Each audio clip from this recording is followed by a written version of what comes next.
Your body cams will be transmitting that. The police will be on their best behavior because we're constantly recording, watching and recording everything that's going on.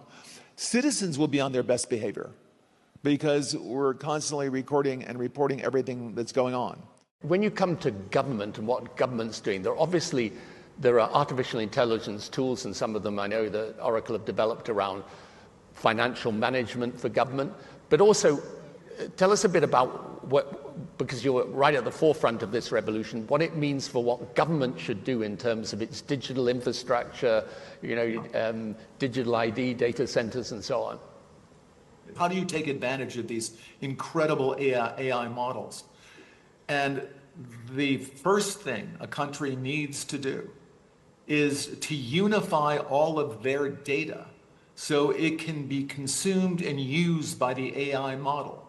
You have to take all of your healthcare data, your diagnostic data, your electronic health records, your genomic data. And in the Middle East, in the UAE, for example, they're incredibly rich in data.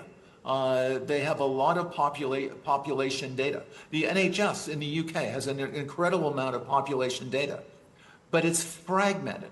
It's not easily accessible by these AI models. We have to take all of this data we have in our country and move it into a single, if you will, unified data platform. So we provide context. When we want to ask a question, we've provided that AI model with all the data they need to understand our country. So that's the big step. That's kind of the missing link.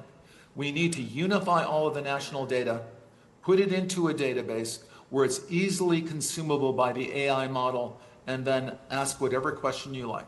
So you're really, through the use of this, you're revolutionizing the way government works, right? The services it provides, the way that it operates.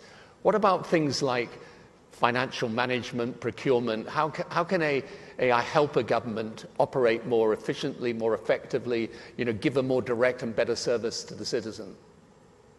Well, we have these modern financial systems. So, countries can, and for example, the AI system will help you do that. But again, the secret is to get all of that data in one place. Without having the basic data, it cannot answer the question about your country. I think countries are very uncomfortable with keeping their data in other countries' data centers. So I think part of our essential infrastructure, just like airports obviously need to be in our country, or they're not terribly useful. Ports need to be in our country, and they're not terribly useful. Data centers, because of the privacy requirements around the data, need to be in our countries, or they're not terribly useful. They need to be in our countries, but they also need to be secure.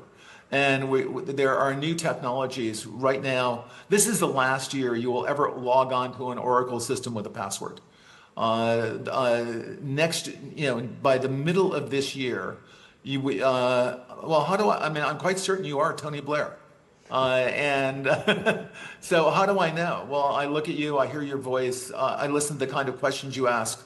I'm pretty sure you're not synthetically created in having this conversation. The security system, we have biometric logins. The computer recognizes you. It recognizes your voice. It might ask you to put your index finger on the return key. And we're absolutely certain it's you. There's no reason to enter a password. In fact, passwords are too easily stolen. Data centers and data is being taken hostage all over the world. The ransomware business is a very, very good business. It's getting bigger and better every year. We tend not to talk about it because the American FBI has a simple advice to someone whose data has been ransomed. Just pay them because there's nothing we can do about it.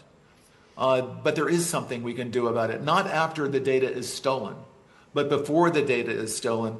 We can make sure that we're using the latest security technology, and it is going to be biometrics assisted by AI to make sure that you are in fact Tony Blair, and I'm sure you are. Now, I would love to live to be 150 years old. Well,